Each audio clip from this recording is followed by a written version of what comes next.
name is Allie. I'm one of the organizers for Southwest Action Group for Social Justice. And we come out here every week along Multnomah Boulevard to stand up for Black Lives Matter and racial injustices. Meg and Michaela and I organized SWAG actually before Trump was elected. We live in Southwest Portland, and we wanted to create a neighborhood action group for that was focused on less talk, more action, and opportunities to make tangible difference around social and racial justice issues. Several of us come from racially mixed families, and I think we were feeling alone in Southwest Portland in a predominantly white area, and it was particularly important to our hearts to stand up for those issues. So is this your neighborhood?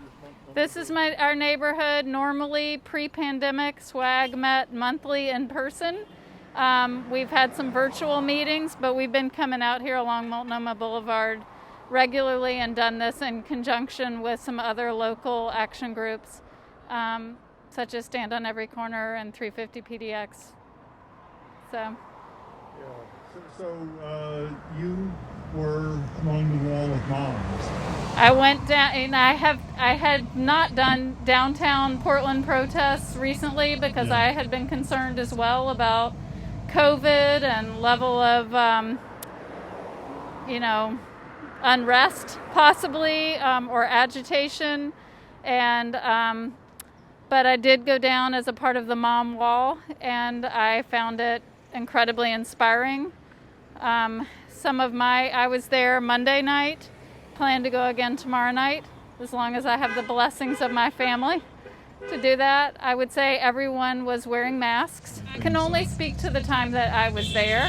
When were you there? I was there up until about 10:30 at night on Monday, and what I can say is that the organizers from Black Lives Matter did a great job of emphasizing that this was a nonviolent protest, and they had the moms form a wall in front of the metal fence in front of the Justice Center. There were a couple of people that seemed to be wanting to provoke or cross the metal fence, and the moms. I felt like we served two purposes, that we were protecting the protesters from the feds, but we were also protecting the protesters from it staying a peaceful protest.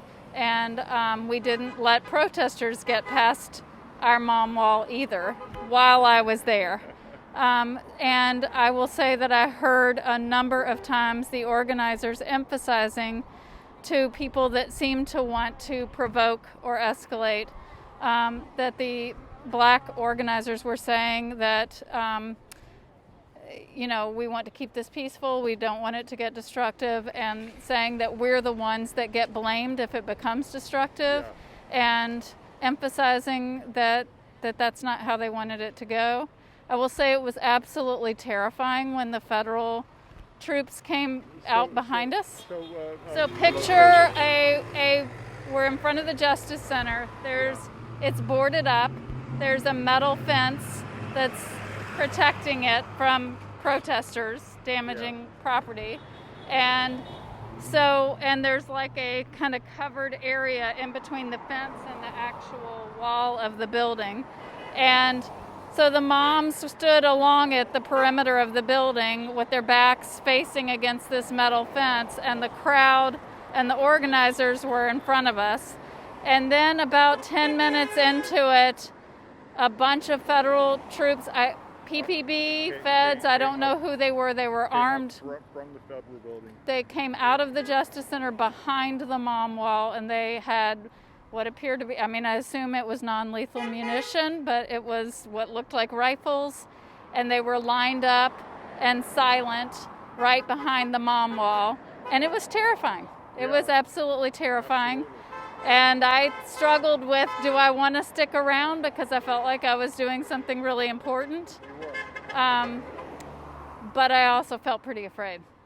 So they retreated and went back into the building after quite a while. I don't know. It felt who knows how long. And after that, I ended up leaving. So I don't know what happened after that. So you didn't experience any flashbangs or rubber bullets? No, but I heard from other people that there were flashbangs later that night. And tear gas, which is really shameful. Yeah. So that's pretty much all I can provide that's testimony to.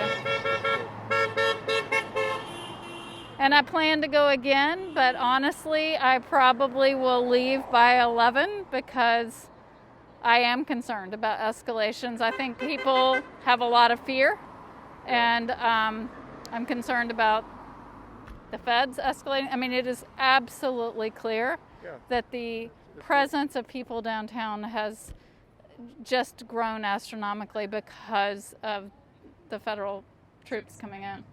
Yeah. So. Yeah, I sort of expected to see more people here today, but I guess this isn't the hot spot of the Gestapo. I would guess there were at least 3,000 down there on Monday, and I think it's grown every night. And they had said that before this, that the crowd had actually dwindled down to like 100 a night, and that because of people being so upset about the feds coming here, that the community's outraged. Okay, so it was Allie? Mm-hmm. Allie. I'm Michael. Okay. And I'll turn this infernal machine off.